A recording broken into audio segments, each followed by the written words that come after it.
Hello साथीहरू सेवाहरू आज चाहिँ माघे सङ्क्रान्तिको दिन म चाहिँ सबैजनाले म खाना बनाउन रेडी गर्दैछु है। अरू चाहिँ सबैजना दाइ भाउजूहरू चाहिँ मेला जानुभएको छ बेनी मेला। मलाई चाहिँ अल्छी लागेर गइनँ, त्यही भएर सबैजना अहिले मेलाबाट आउँदै होला। म चाहिँ सबैजनाको लागि खाना रेडी गर्दैछु है त साथीहरू। यहाँ चाहिँ दाल रेडी भइसक्यो त्यसपछि यहाँ मासु, यहाँ चाहिँ के पो राँगाको मासु पकाउँदैछु। त्यसपछि यहाँ सागलाई फ्राई गर्दैछु। टक्कसँगले सबै मेलाबाट आएपछि खाने हो। म चाहिँ खाना सब्जी रेडी गर्दैछु है साथीहरू। अब यहाँ नुन लगाइदिनु पर्यो।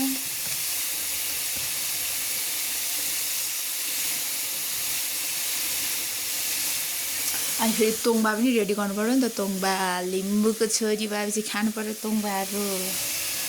टक्कसँगले यो पाकेपछि यसको सिकनसँग तोङ्बा खाइदिने हो साथीहरू। तोङ्बासँग खाइदिने हो। फाइनली भइसक्यो।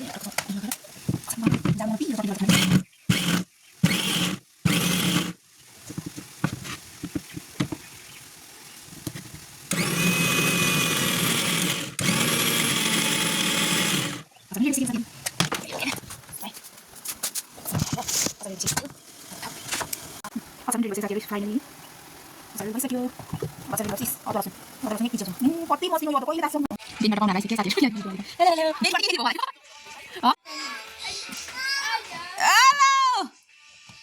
बेनीबाट के ल्याइदियो मलाई अर्मानले?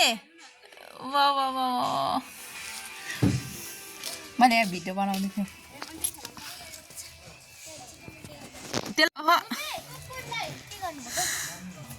खै बेनीबाट मलाई के ल्याइदिनु भयो? खै बेनी गरेर आउने मान्छेहरू। मेलाबाट मेरो भदैनी आइसक्यो। अब के लिएर आउँछ? पापा र पापा लिएर आउँछ। पापा भने के हो थाहा छ?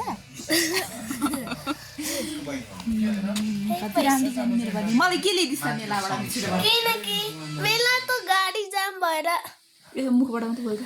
गाडी जाम भएर गाडी जाम भयो वारी राख्यो।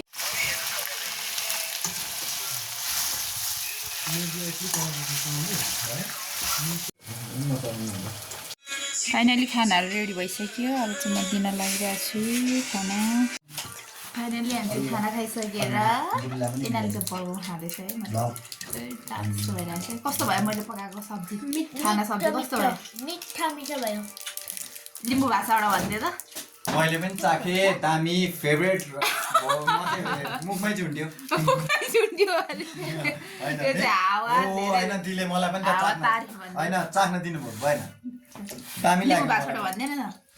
अनि हामी चाहिँ आगो तातिरहेको छौँ साथीहरू है।